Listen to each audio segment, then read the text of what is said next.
and welcome back. I am so excited to share another week with you all. I'm especially excited because Mondays are my favorite, not because of the day, but because of what we get to do together. We get to create something new, and today's creation is going to be awesome. I am so excited. It is something that brings joy, that will hopefully help us find our zen, help us feel a little bit more grounded and at peace during a time of turbulence and craziness.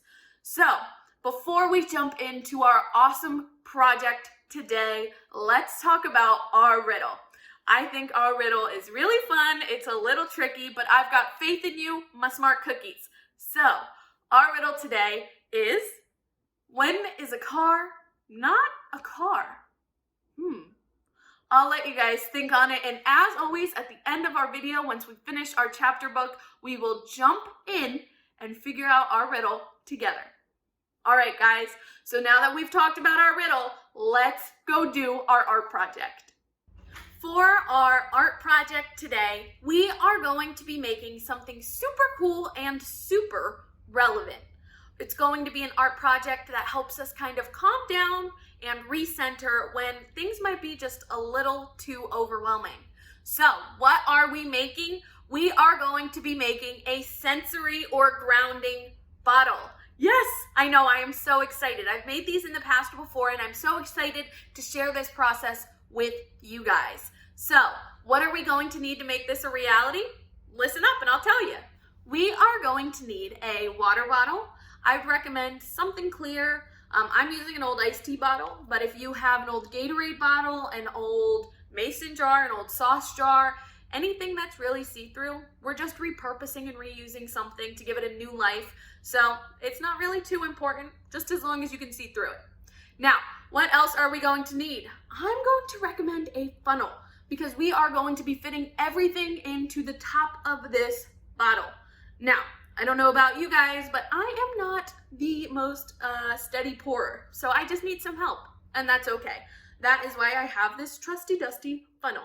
Now, for my folks going, oh no, I can't do this, I don't have a funnel, I got you covered. What you can do is take a piece of paper. As you can see, this isn't even like a real great piece of paper, it's a little ripped. What we are going to do is we are going to take a corner and we are going to roll it. I'm going to do this part off camera because it's just easier.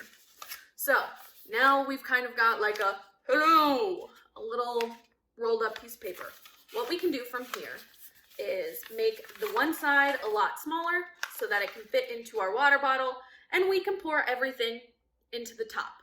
So we've just made a makeshift funnel in less than a minute. So if you don't have this guy works just as fine. So, what else are we going to need? Our sensory or grounding bottles are going to be filled with things that calm us, that make us happy, that bring us joy. And for me, that's glitter. So I have a lot of glitter. I was debating maybe putting some beads in here, but I just don't have enough. And I thought maybe just having 2 beads float around wouldn't really do enough. So if you guys have beads, if you guys have little tchotchke things, little cut up straws like I have here, anything you want to put in there, go ahead and put in there. Now, what exactly besides our little stuff, so for me, glitter, I might cut up a few straws, but other than that, nothing too crazy.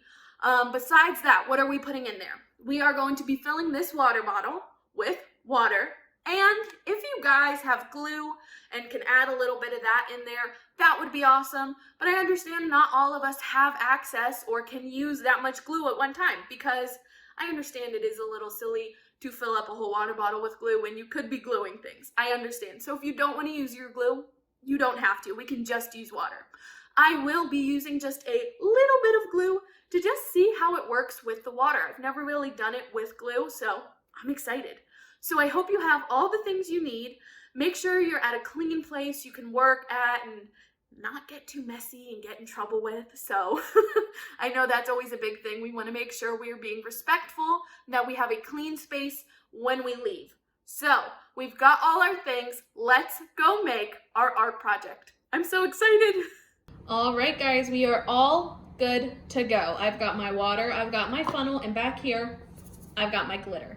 I decided to opt out on the glue purely because I didn't know what I was doing. I was not confident enough with it. So I'm just gonna be using water, which is what I've done in the past. I've also added soap in the past, so I think I'm gonna add a little bit of soap along with it. So I'm gonna set up my funnel. I'm gonna pour it in. Pro tip, don't put the funnel on the bottle directly. It'll go so much quicker if you just let it hover. Oh wow, that was almost the perfect amount of water.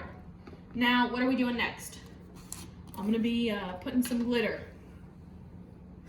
in there. Oh no, oh no. What do we have to do? I think we're gonna have to shake it real quick. It's funny how it all got stuck there. Oh, wow! Wow. So I'm not even done yet with the glitter.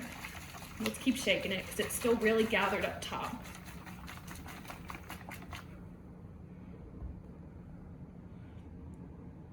That is really interesting how it's going all gathering up there still.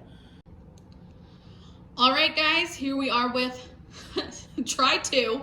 I've added some soap, if you couldn't tell. I've done soap in sensory bottles in the past almost exclusively, and I thought maybe this would be a better approach than just all water or all soap. So here we are, we're gonna give it a try. And it's already helped the glitter settle to the bottom more instead of float at the top. So that's my little piece of advice. Add some water. I'm about to add a whole bunch more glitter and some food dye. So I have some orange food dye. I'm gonna put that in. Ooh. I was also thinking, if you guys like, I've never done a sensory bottle with oil in there, but if you want, because oil and water don't mix, we could maybe do something pretty cool with that. Wow, do you see all that? So it just got down there. Leave that right there. Now, we're gonna add our water again.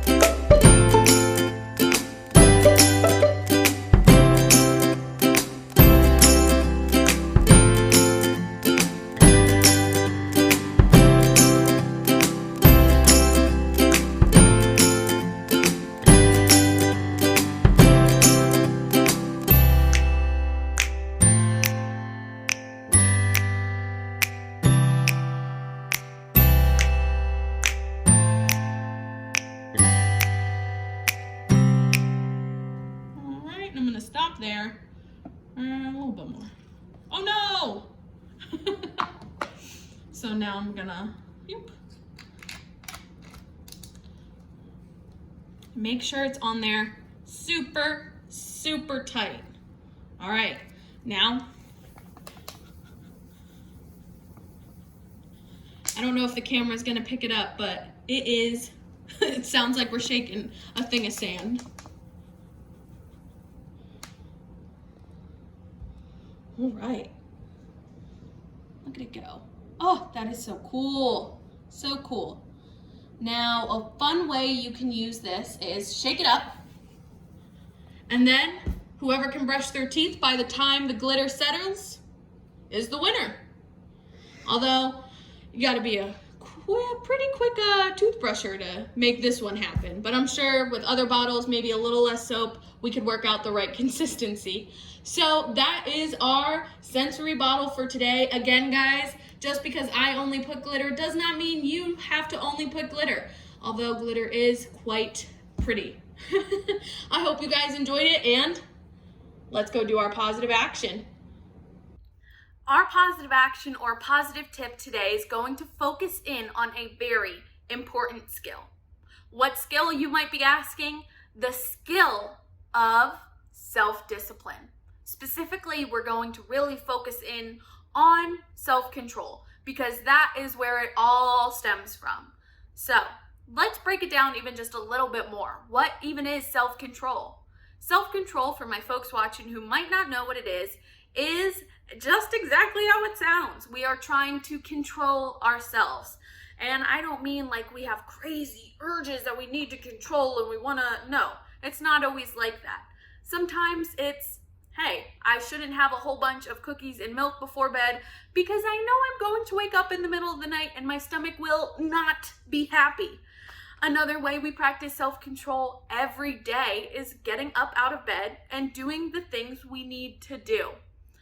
A lot of people like to think that self-control is a negative thing, that it's something that kind of holds us back, holds us up. I think self-control is an awesome thing. It allows us to control exactly what we're doing. Now, I know we've talked in the past about how important being aware of everything around us is, and self-control really plays into that.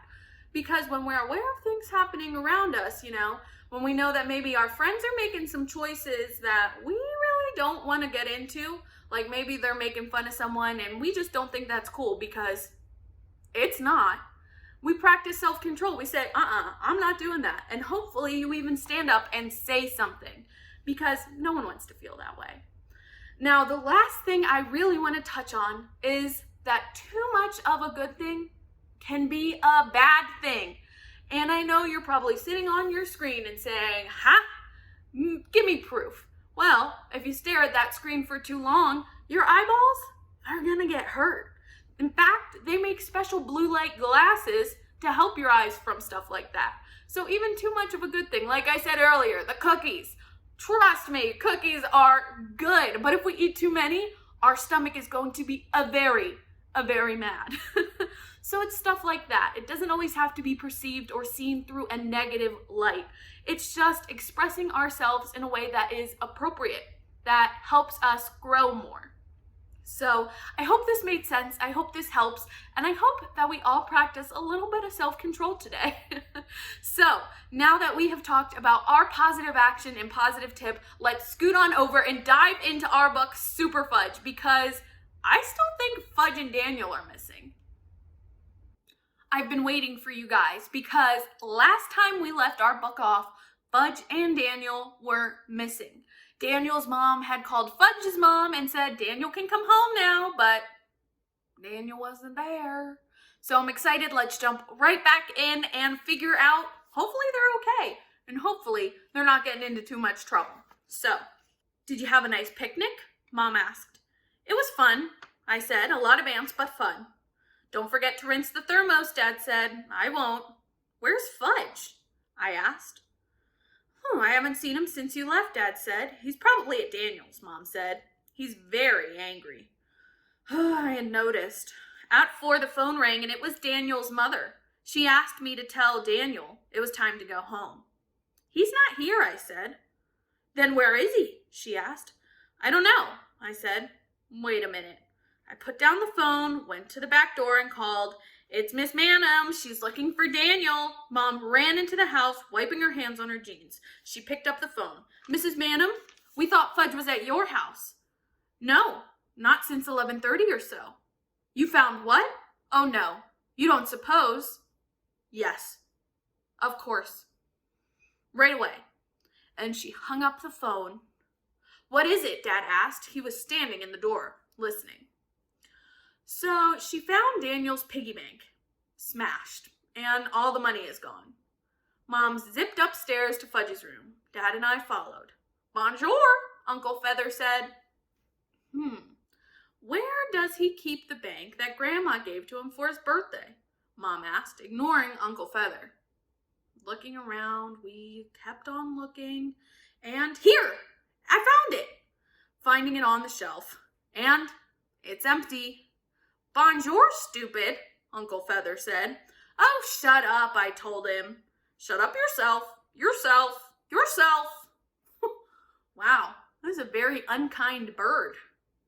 How much do you think he even had in there, Mom asked. About $2.50, I said. He was counting it the other night. So between of them, they have close to $7, Mom said. 7, Uncle Feather repeated. 7. They can't get far on $7, I said. Peter, please, Mom said. A few minutes later, Mrs. Manham pulled up in a red sports car. She was wearing cutoffs, a t-shirt that said ski the bumps, and sneakers with toes cut out. Her hair was long and on one braid hung down her back. We think they might have gone to the lake, Dad told her. The lake? Miss Manum said. My God, Daniel can't swim. Neither can Fudge, Mom said. Yes, he can, I told her. He can doggy paddle. Peter, please. Anyway, why would they go swimming in the lake? It's too gloopy for swimming. Peter, please, Dad said. Please what? I finally asked. Please be quiet. We're thinking. Let's not waste any more time, Mrs. Manum said. The sooner we start looking for them, the sooner we might find them. Warren, Mom said, you go with Mrs. Manum. I'll stay here with Peter just in case they try to phone us. When they left, Mom asked me to bring Tootsie inside. She was still sound asleep on the lounge chair. I picked her up and carried her into the house. She opened her eyes, and when she saw me, she smiled and said, Yuck! At 5, the phone rang. This is it, I thought.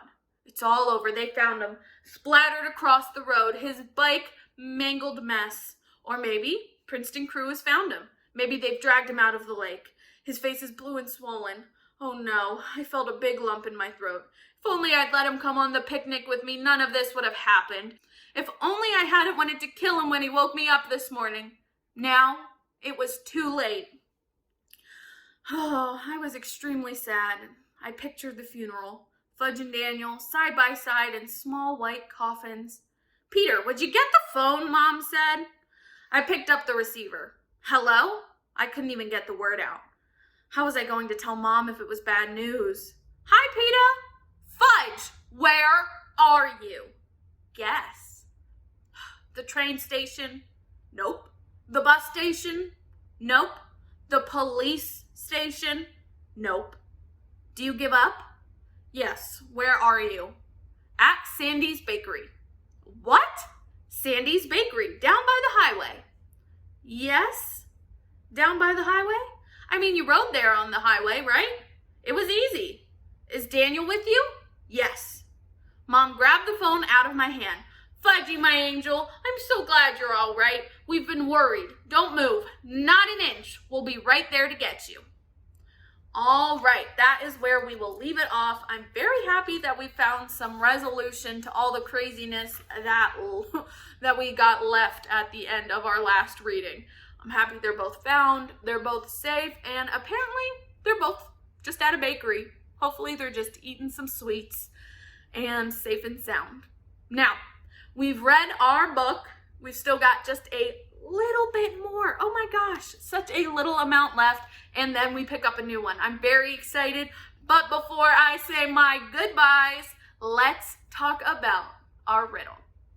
So, who remembers what our riddle was? Our riddle was, when is a car not a car? And this one, it's a little tricky. I thought it was really funny, and I think it's a little silly, but all right, here's the answer. When is a car not a car? When it turns into a parking lot. Get it? Because it's turning, but it's also turning. I'm sorry. I thought it was really funny. I hope it brought you a little bit of joy, and I want to thank you guys so much for watching. I hope to see you at our next video. Bye! Thank you again.